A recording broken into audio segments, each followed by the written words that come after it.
Man, it's been a hot while since I've been here.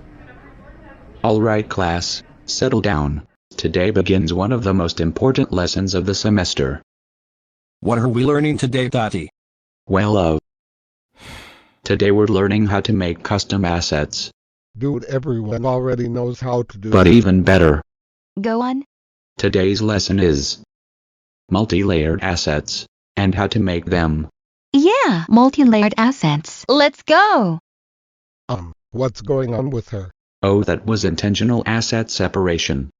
What does that have to do with the lesson? That was a workaround I came up with before finally figuring out multi-layering. Oh, okay. But now I don't have to resort to these cheap methods anymore, because starting today, it's all about teaching you all about making your hairs multi-layered. Wait, I thought this was about all of... Step 1. Make a hair asset.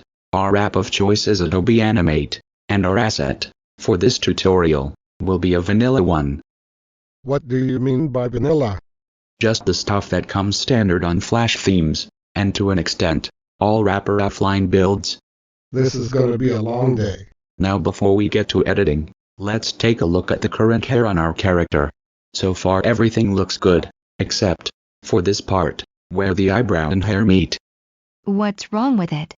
The eyebrow being in front is what I'm on the fence about. Just doesn't sit well with me. But my eyebrows go in front too. I know, it is part of Vivziepop style, so I guess I'll make you an exception. Thank you. Even though you serve little purpose on my channel. Step 2. Break it all down. Hold Ctrl A, or hold the mouse and select the entire hair. Make note of these numbers, they'll be important later. Then, right-click and look for Break Apart, or just type Ctrl B. While it does split the hair apart, it is still part of one layer. Now here's an actual multi-layer step.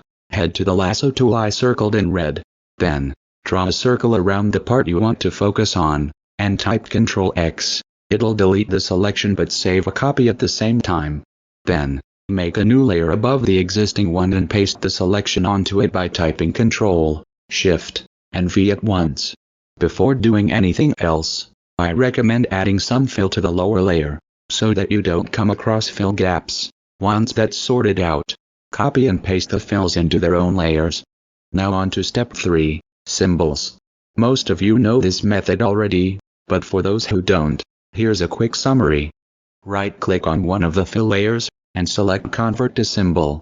You won't need to do anything in this menu yet, so press OK. It'll then show a menu where it asks for an instance to be typed in.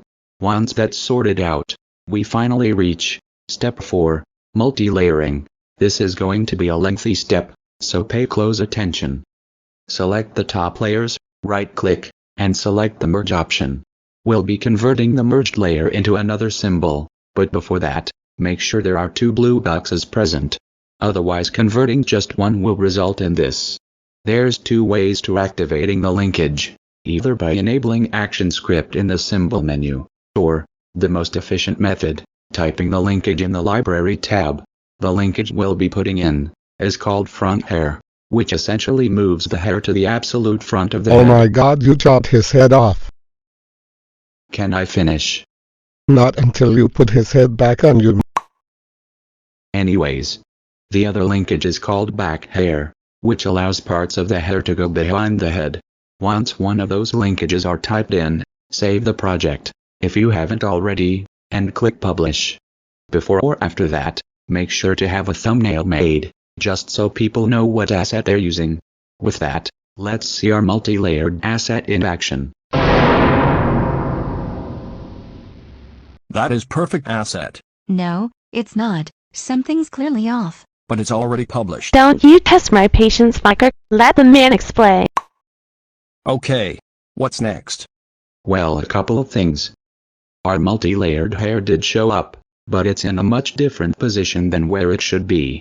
Not only that, but the hairpiece showed up twice, instead of once. So how do we fix this? If you check the Library tab, you'll notice a section called Use Count. All of the assets shown have been used once.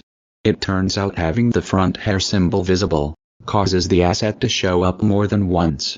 What I recommend is keeping the merged layer hidden, and then, In Publish settings, always disable Include Hidden Layers.